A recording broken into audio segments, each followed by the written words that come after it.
Hello, ladies and gentlemen of League Zero. My name is Dividing by Zero. Hello. It's been a little bit since I've been on the countdown. I'm so excited to be back from vacation and back to talk about the most recent happenings of League Zero this time.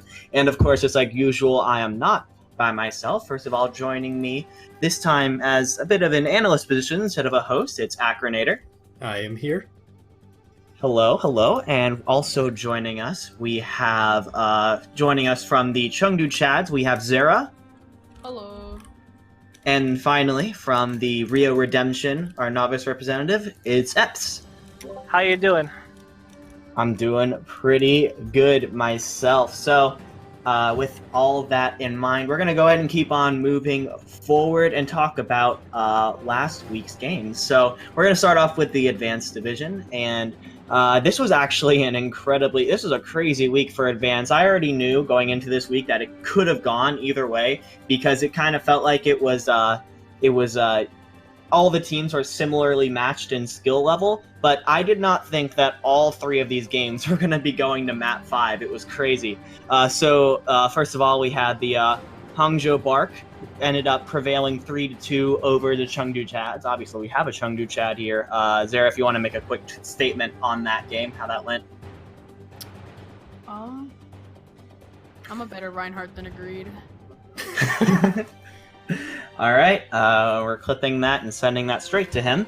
And then, of course, Z9 versus Crest. It actually, the first time around, this game went to Z9 in 5 maps. This time around, it actually went to Crest 3-2.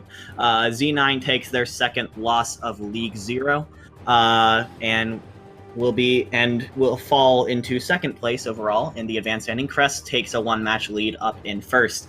And then, of course, our final game, Easy Clap versus Actually, not. Let's actually move back to Z9 versus Crest. I feel like I'm glossing over that considering how impactful that game was on the overall standings. Does anyone have anything to comment on that game?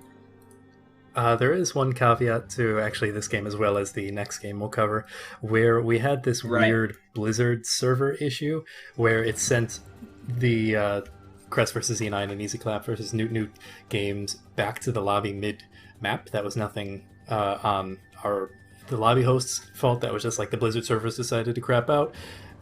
Actually, both teams that ended up losing these series, Z9 and Easy Clap, had quite the momentum going into that and then kind of lost momentum, so that was sort of a defining point.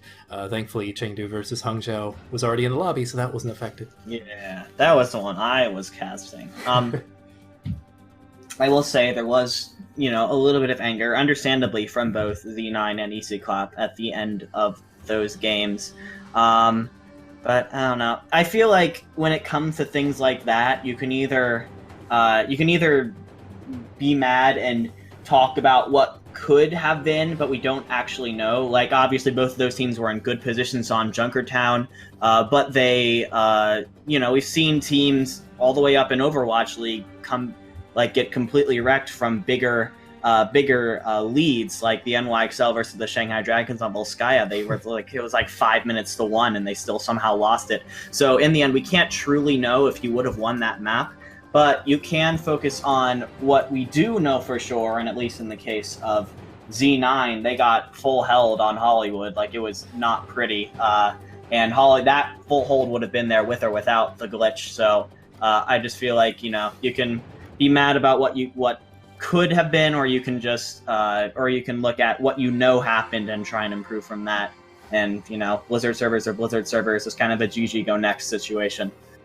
If I may, it's one thing I would definitely take away for at least analytics wise is how those teams handled that situation and how they played afterwards. Because if a team is not able to collect themselves after something like that, then that's an issue that needs to be addressed. And that's some way you can judge whether or not a team's going to do well in the long series. That is something that actually I do want to point out, is that to be perfectly honest, I paid more attention to the Crest versus Z9 game than the Easy Clap versus Newt game, so I can't really I'm not as good at commenting on that one. But before the crash, Z9 came out on what was, I think it was a triple sniper comp. We had I think it was Melon on Widow, Bun on Hanzo, and Gagbag on Ashe, and they were rolling and doing really good, and it seemed like Crest didn't really have much of an idea to do it. And then the crash happened, and during the crash, it seemed like Crest was talking about ways to counter that certain comp, and they did come out with a completely different strategy, and it was working a lot better. And from what I could tell, I didn't see much adjustment from the other side. Z9 just kept on sticking to their sniper composition, and it didn't work nearly as well. They barely took point A that time. It did not end up working as well, and I hope that Z9 is able to be more flexible with their comps in the future when it comes to situations like that, which are of course unfortunate, but you just kind of got to take the blows as they come. Yeah, definitely. I think I can comment a little bit on the Easy Clap one because I did rewatch that match. Easy Clap is actually significantly further through Junkertown attack than Z9 was, and they were rolling, and all of a sudden it just hard stopped the second the crash happened. And you got to kind of, as that team that was carrying the momentum, you just got to hope that it can carry forward and do the best you can for your mental game. Yeah, for sure. So with that in mind, let's actually move on to Easy Clap versus Newt Newt. We're looking at, again, a 2-3 victory, this time in favor of Newt Newt. I feel like, these are the two teams that are currently viewed as the two worst teams in Advance. But I think we saw we saw some good things from both teams. I'd like to talk about, because I think both Easy Clap and Newt Newt are kind of viewed as the bottom feeders, if we could talk about some bright spots that were on display from either team, if anyone has that. I think that'd be very interesting, at least to give both these teams something that they can hold on to as they have as they're heading into the last week of play in the playoffs. Well, go ahead, Zeruhh.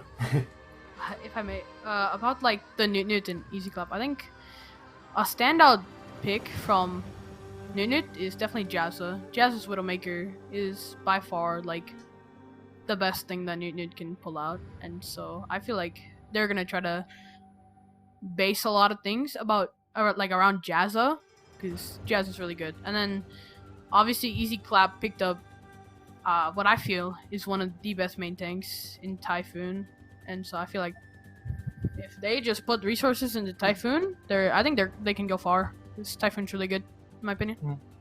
Yeah, I just want to say just about Easy Clap that I know it's really rough having to restructure it this late in the season, but this is a type of league where crazy stuff can happen towards the end, especially in playoffs. Like, playoffs are always unpredictable, so I'll just encourage them to buckle down and try to get good. It sounds kind of cheesy when I say it like that, but there's still time to improve and grow as a team, even though it sucks, right? But if you buckle down and try hard, something crazy can happen. I will say to that end that Raging Cool and Pixel Storm, having been on the Season 0 Easy Clap, are definitely pouring their heart and soul into this, at least making it a viable team from nothing, literally. Yeah, obviously a huge shout out goes out to those two, because I'll be honest, I left on vacation not even knowing if I was going to come back to Easy Clap still being a team. I left right as Jason and Ben were just like, we're out, and then it was like, okay, time to turn off your phone for a week. It's like, oh, I didn't know if they were going to completely collapse. So when I came back and saw that those guys stepped up and have really been working hard to keep the team viable, huge thanks go out to those guys. But with that in mind, we're going to go ahead and move on to the Novice Division at this point. Just as Advanced Divisions was all 3 twos, Novice Division was all 3 ones. So we're going to start off with the Plat Chat versus Double Cap game, which saw Double Cap taking the victory 3-1.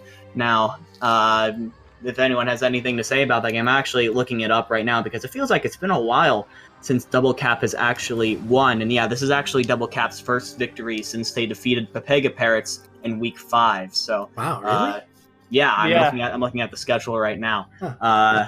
So obviously, congrats to them. But if there are any other comments we want to make about them or Plat Chat in there.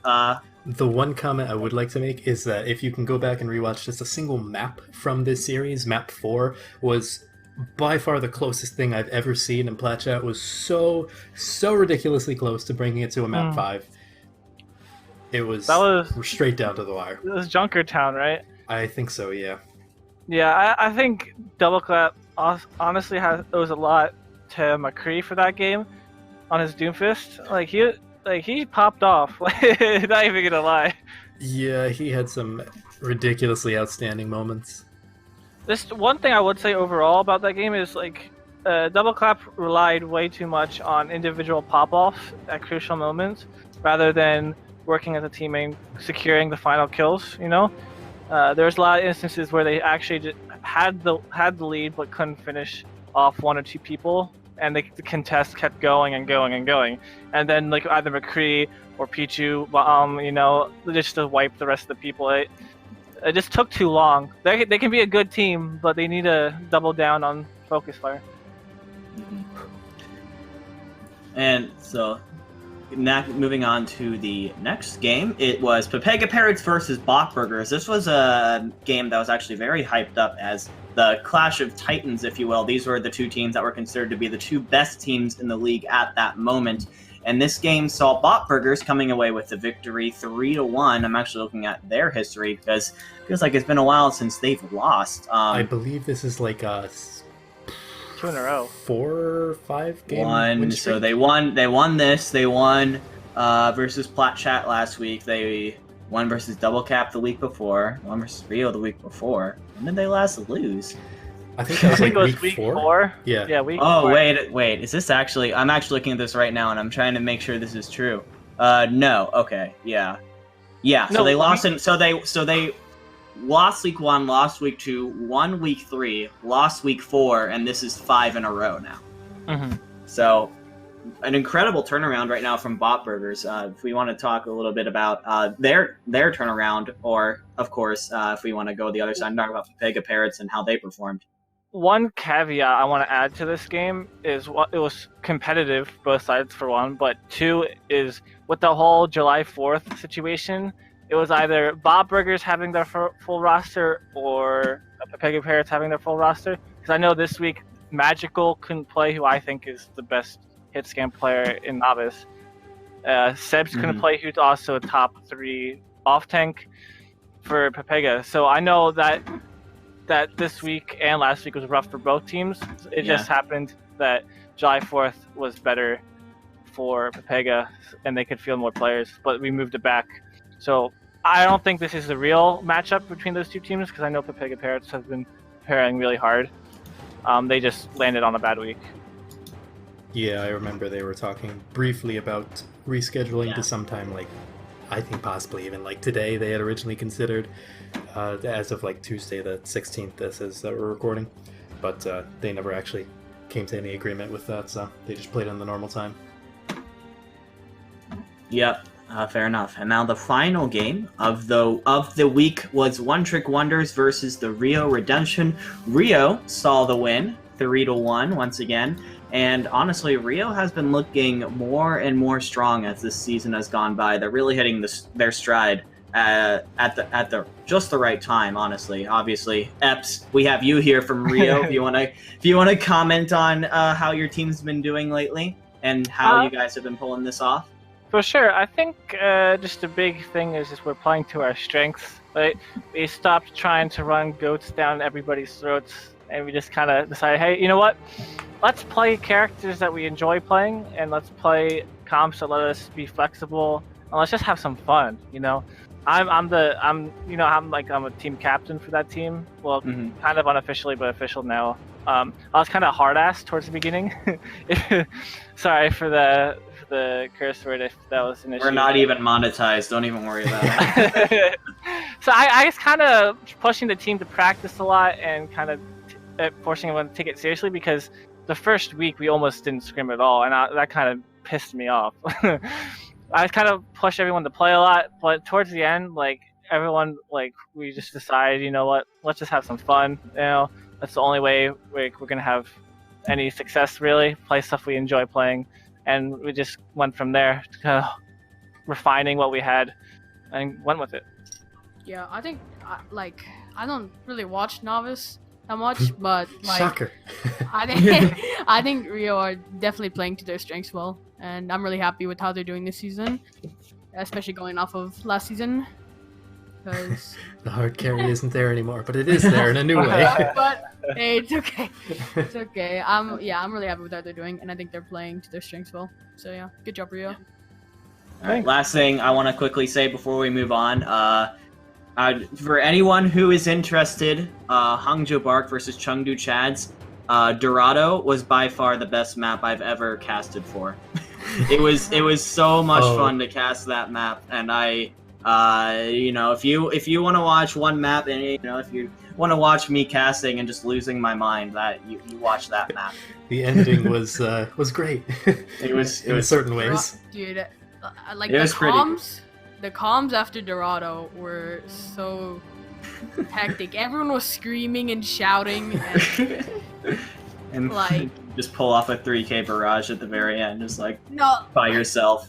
Wannabe called for barrage, and then Adam accidentally nanoed me, and then Wannabe, of course, was getting mad because he thought it was over, and then I got a 4K barrage, and then Wannabe's just screaming, "No, never mind, I take it back," and then we. So it's like.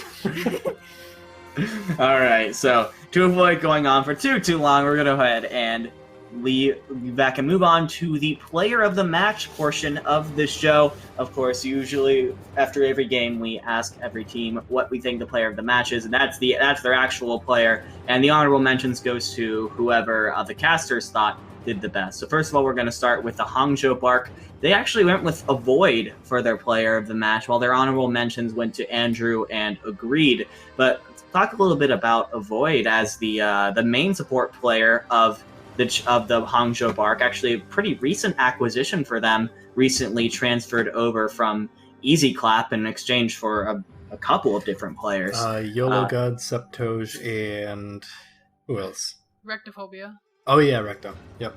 I think honestly, Avoid's a really cool, funny person, but he's also like a really, really talented main support. Like, I'm not trying to throw shade at Easy Clap, but they got Skamaz in this trade. Avoid is definitely one of the top 3 main supports. I think he plays a crucial role in Hangzhou Bark's success. I think he's really good.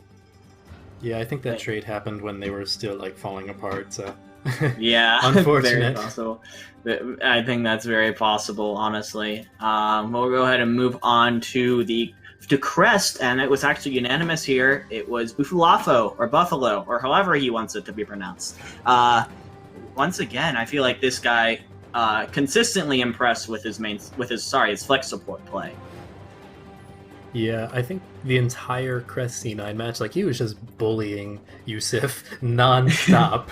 The guy could not get a break. Yeah. Buffalo is he's definitely hands down one of the best flex support. I still think that the crown, I think the crown goes to Andrew, but Buffo, he's definitely far up there. He was, before Andrew showed up, Buffalo. Yeah, I'm just saying Buffalo. He was by far the best. It was unanimous. He's the best flex support in the league, possibly one of the best players. And it might not even be fair to compare people to Andrew. He's 4.6, 4.7 peak. Yeah, dude's insane. That's a whole different level. Yeah, 45.90. And I mean, he almost made it. I think it was either Contenders or Contenders Trials. I think he was in OD playoffs. So yeah, I think he's definitely got the level to compete at that level. Oh, yeah, definitely. this guy's on a whole nother level. He might really be our good. next alumni after Gunther to actually hit the pros. Yeah. And then, of course, the Newt match. The team actually chose their manager, D'Artagnan, while the honorable mention went to Ecology. Now, D'Artagnan played hitscan DPS for the team. Ecology, of course, former Bark player, quit for a while, moved over to Newt. He plays flex support. But let's talk a little bit about Dart and the impact that he's had on the team. We can talk about his play if we want, but I'd also like to talk about how he was kind of thrown into the management position of Newt and how I think he's taken it very well and is doing his best to get this team back on its feet after they had some management issues. Yeah, definitely. I think the latter, what you just said, the what he's done for the team as opposed to his play is actually the reason why they chose him as player of the match. Specifically, uh, in maps 4 and 5, they said his comms were like out of this world good, to the point where like he focused the team. They pushed through and actually won because of that. Yeah. D'Artagnan is like, he was thrown into a situation where Newt had like lost all their star players. They lost Neglect to retirement, they lost Sloth and Baz to us, and they lost Nub to Z9. And he was thrown into the situation where he kind of had to like basically pull an easy clap and rebuild the key pieces of the roster. And I think with the resources he had, he did a pretty good job on restructuring. He did about as good a job as he could to find, at the very least, players who he knew were devoted to his team and were dedicated to play for Newt and try and get better at the game. And Newt was another team that I was like, oh gosh, are they going to survive? And thankfully to D'Artagnan, I think they're going to be okay.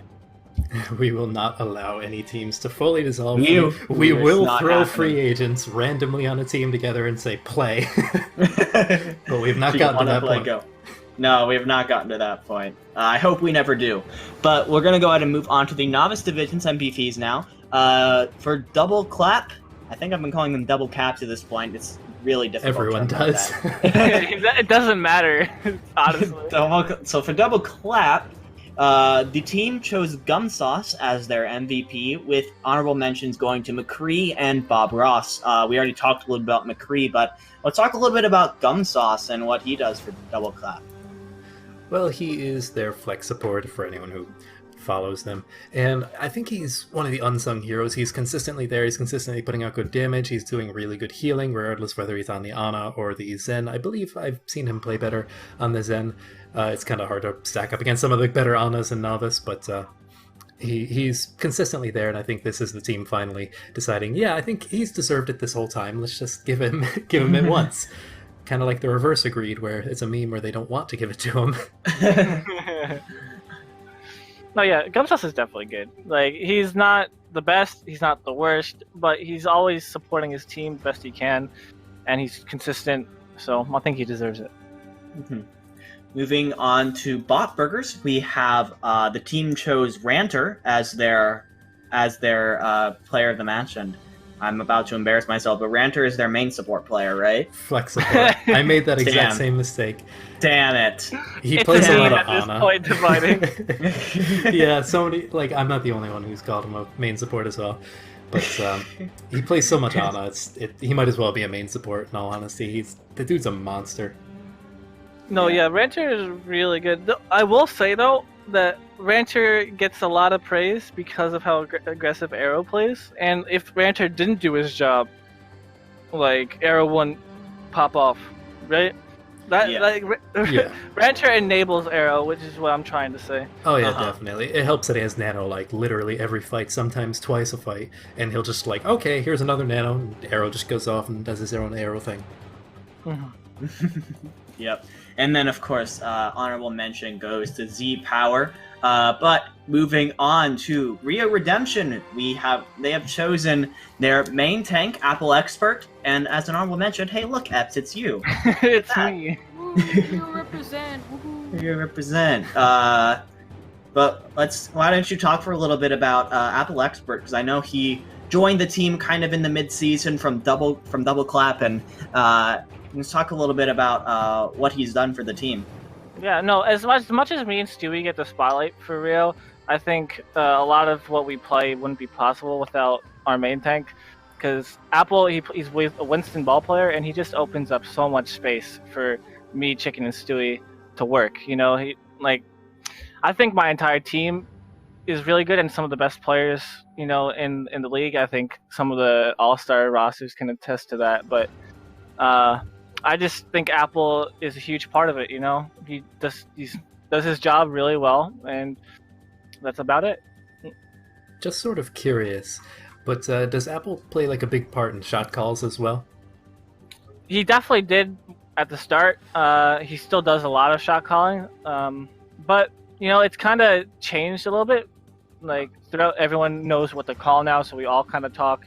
At first, it was only Apple talking. Now more people have spoken up, but Apple definitely facilitated that for sure. Okay, I was gonna say because I noticed Rio, like the second he got on and started playing, he seemed to.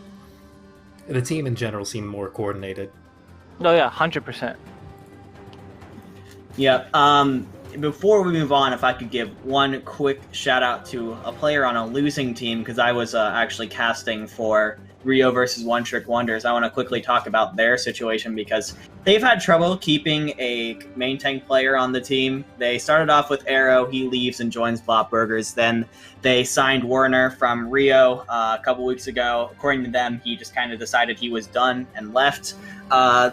So they have another main tank player named Ace Flash, but for one reason or another, he could not make the game on Sunday. So we actually saw Master Dempsey playing the main tank for One Trick Wonders, which is the first for him. He's usually been playing the flex support for them when he's been in. And for someone who is making a complete role change, I think he did a pretty respectable job against Apple, who we've already talked about. It took him a bit to like get warmed up, but once he did, I think definitely Apple won that Rhine battle. But I think if he keeps on working with the team, like I was genuinely positively surprised by how well he was able to do in what seemed like in what was I think was his first game playing main tank for One Trick Wonders. And if they keep working with it, I think they could find success with it. So, shout out to you, Master Dempsey. And with that in mind, we're going to go ahead and move on to our weekly segment. And with that, I'm going to go ahead and hand it over to Acronator.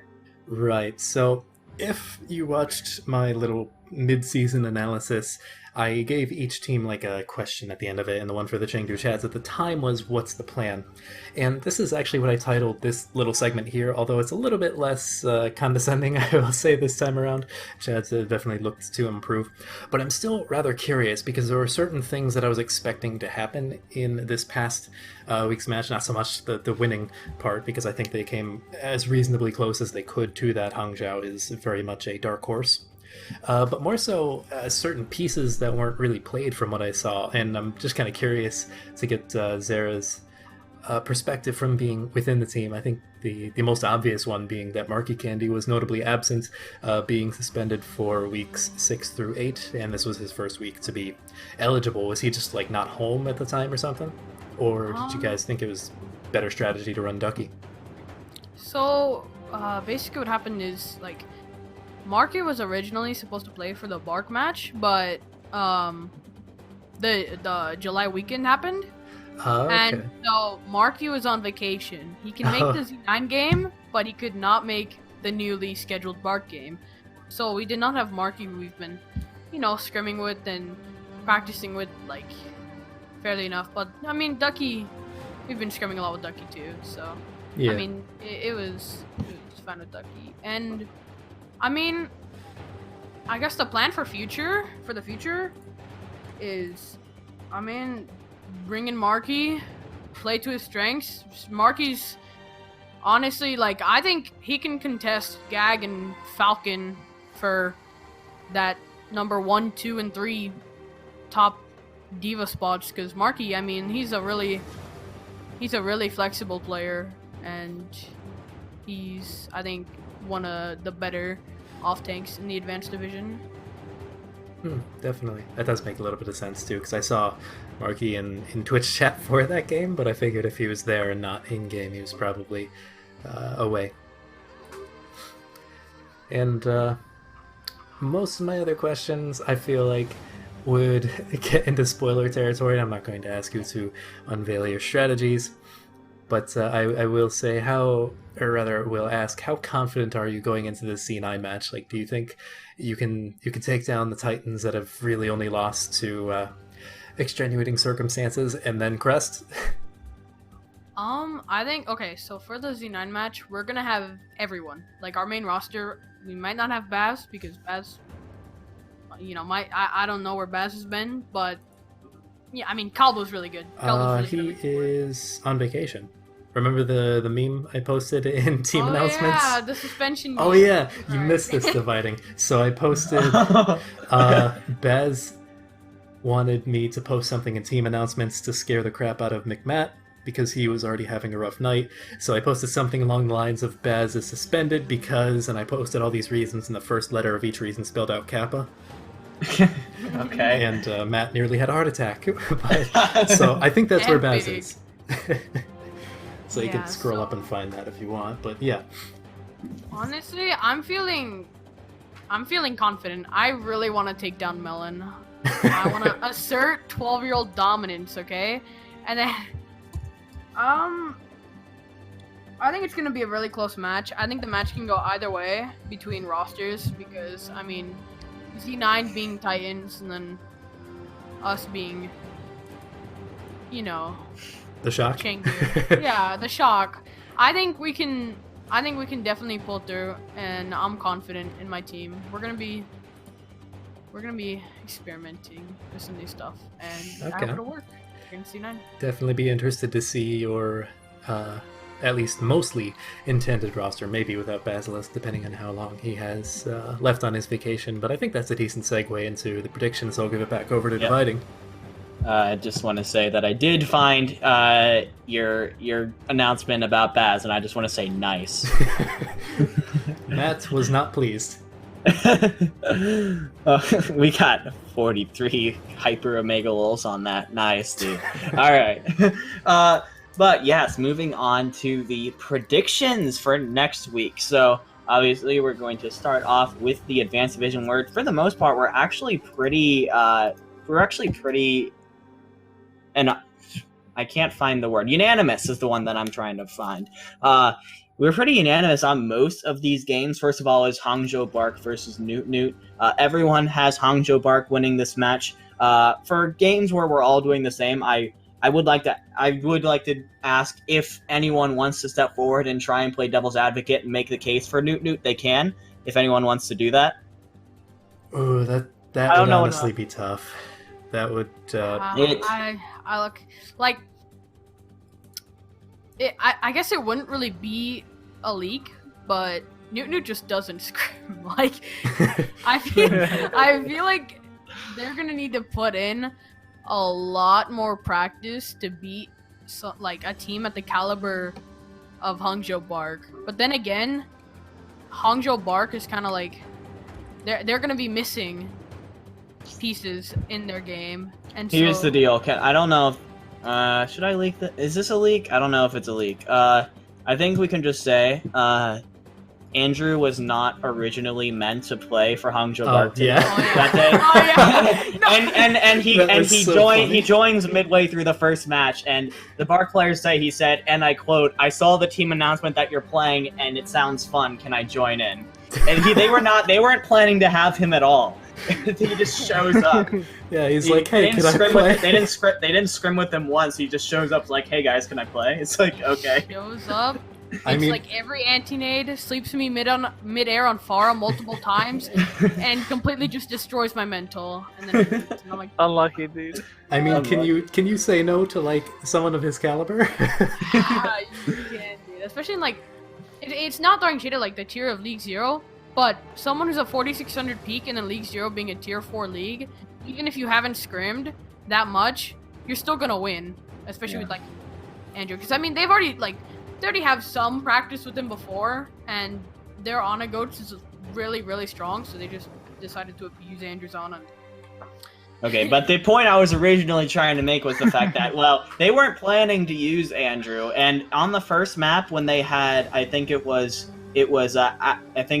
had, gosh, I can't remember, but they had Kurt playing Lucio, and whoever they had playing Lucio the rest of the game, they had playing Zen. A Void. They had a Void playing Zen.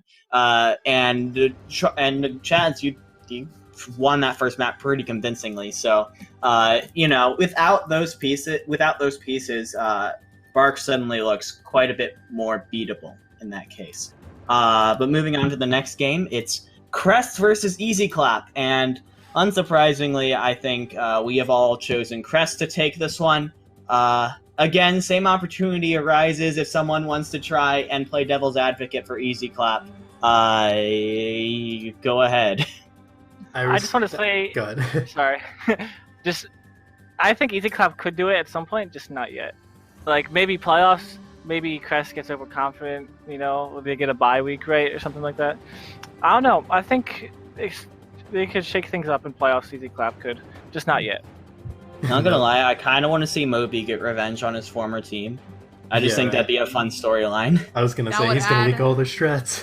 That would add to the anime plot of League Zero. That'd be epic. Yeah, League Zero is an anime. League Zero is an anime. Yeah, I respect the hell out of what Easy Clap is trying to do. And I think they could very much be a scary team going into playoffs, but I don't think they have what it takes quite yet to beat Crest. Yeah, Crest, it's really, really tough to beat Crest, especially when it's like, okay, you can have the number 1 seed if you win.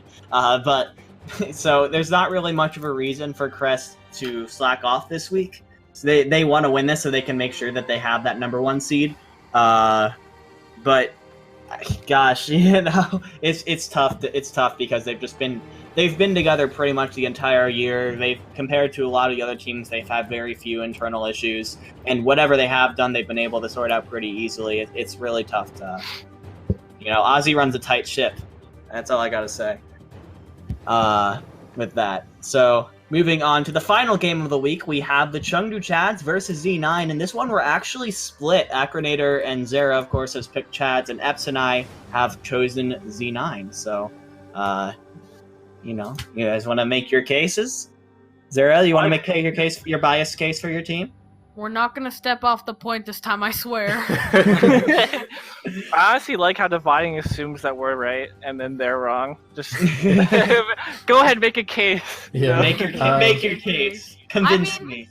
To be fair, Z9 is the Titans. Like, they just are the Titan of League Zero. Like, it's gonna be really, really hard to beat Z9, especially like with like caliber of Gag being such a good off tank, Swaggy's Lucio, and Yusuf's Reinhardt. Like, they're all really good players, and then you have Nub and Melon, who are top tier players. Like, I think we can do it, but we have to not let our mentals get boomed, and we have to keep our heads high.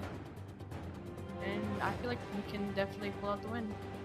I will say, with what you mentioned before, with Marky likely being present for the Z9 game, this will be the first time we see you at your quote-unquote full potential. So I'm actually quite interested to see how you do in the game.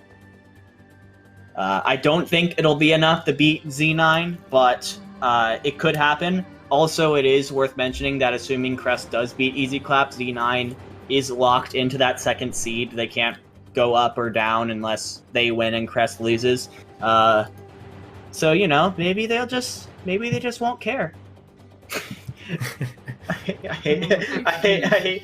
Please, Z9, don't care. Don't care about the game, please, bro. Please. They're hiding strats, dude, before playoffs. Yeah, they gotta hide. Bro. Sandbagging, dude. Sandbagging. Please sandbag, bro. Please, bro. Just one game, bro. Just sandbag, bro. I mean, realistically, you need Hung Xiao to sandbag as well. Otherwise, you're stuck in 4th place. Unlucky, dude. I mean, they have agreed, so they're sandbagging anyways. Depends on if Andrew decides it might be fun to step in, because then he can micro-agree. True. Yeah. All right. So moving on to our novice division predictions. The first game is Pepega Parrots versus Double Clap, and we actually have a bit of a discrepancy. Why am I hearing double? Who did that? Who did this? I think. Oh, it might be me. Hold on. The world can only have one dividing. I swear, I'm already a mathematical impossibility. If there's 2 of me, I have no idea what's going to happen. But moving on to novice division, Pepega Parrots versus Double Clap, we have a discrepancy. Acronator, myself, and Zeruhh have all chosen Pepega Parrots to win this game, but Epps is going against the grain and choosing Double Clap. Would you like to explain your reasoning for that? This is kind of major hyper leak, but DC boomed Bot Burgers in warm-up scrims this past Sunday. Like, actually just boomed. Like, completely annihilated them. It wasn't even close.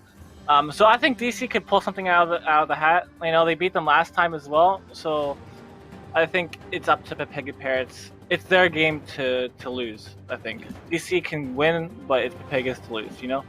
So they have scrimbucks, is what you're saying. I mean, DC's just been putting time in towards the end half of the season. I don't think you just can count them out so easily.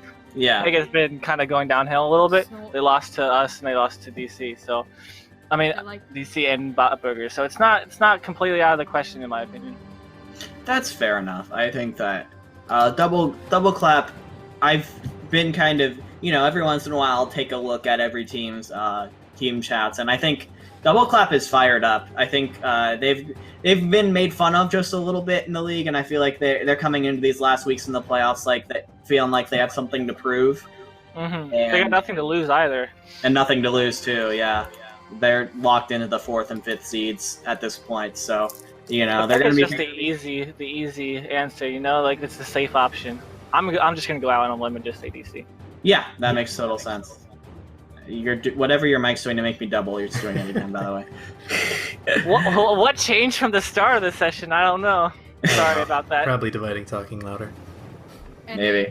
It's probably just your microphone picking up your headphones. Anyways, tech geek And stuff content aside. creator. Yes, that aside, we'll move on to our next game, which is Platchat versus Rio Redemption. Epps, of course, picked his own team, as well as myself and Zeruhh, former Rio Redemption player. But Acronator has picked Platchat for this game. He, as a former Platchat member himself, I imagine there's a little bit of bias there, but I'd like to, see what he thinks. I feel like after this season, a lot of that bias is dead. But, Fair. But, in all honesty, I just kind of wanted to be contrarian in this one case because I've been pretty straightforward. I think if both teams show up as they have been the entire season, Rio's just going to blow them out of the water. It's probably going to be like a 4-0. But Platchat has shown some promise, and I think if that one magical switch just gets flipped, they can actually make this close. I don't know if they're really unironically going to win this. But please take that as a challenge, Platchat, and prove me right, I guess, in this one case. Please. I hope so. I hope so. Of course, Platchat is stuck in that last place position in Novice at this point. This game can only be made for pride and building synergy, but hey, pride in itself is pretty good, and I mean, hey, with only maybe they'll be able to pull off another season 0 and ruin Rio's attempts at maybe not so much playoffs because everyone gets into playoffs, but ruin their attempt to get into the top 2, like we did last season. I mean, we could get first place. I think it's possible, but Platchat could be the dark horse. They got some hype players coming in. They play a lot of Doomfist. You never know. Yeah, I think the players on Platchat I don't think has ever been the problem. I think there's been a bit of issues, maybe with synergy, maybe with not practicing as much as the other teams because they're just kind of a more laid back team in general. But I do think that they do have the pieces to do some damage at the end of the season here. So with that, we're going to go ahead and move on to our last game of Week 10 of League 0, the final week of the regular season, and that is Bot Burgers versus One Trick Wonders. And in this one, we are all unanimous it will be Bot Burgers taking the win over One Trick Wonders. Of course, like with the advanced divisions, the floor is open for anyone who wants to make the case for One Trick Wonders, or obviously if you want to just reinforce Bot Burgers, that's fine, but I'd really like to hear the devil's advocate for One Trick Wonders. Yeah, I could do it. I mean, we just played them, and I love being contrary. It's my favorite thing. Logic Wonders, I definitely want them to play well. I don't know why they don't play Silver Star more. Quite honestly, I don't think Silver Star was there yet. Yesterday. Was he not there? Okay. No, I don't think he was even in the lobby. So. Yeah, I think this the biggest takeaway just from this entire season. Bot Burgers isn't invincible for one, and One Trick Wonders, I think they have a lot of mental fortitude, especially with all they've gone through. So I think if they can at least get one map like they did versus us, like they can at least contest the match. I don't know. Bot Burgers isn't invincible. One Trick Wonders, I don't think could do it typically, but I think if they get their foot in the door, they could make it happen. All right. Does anyone have any other comments on that game?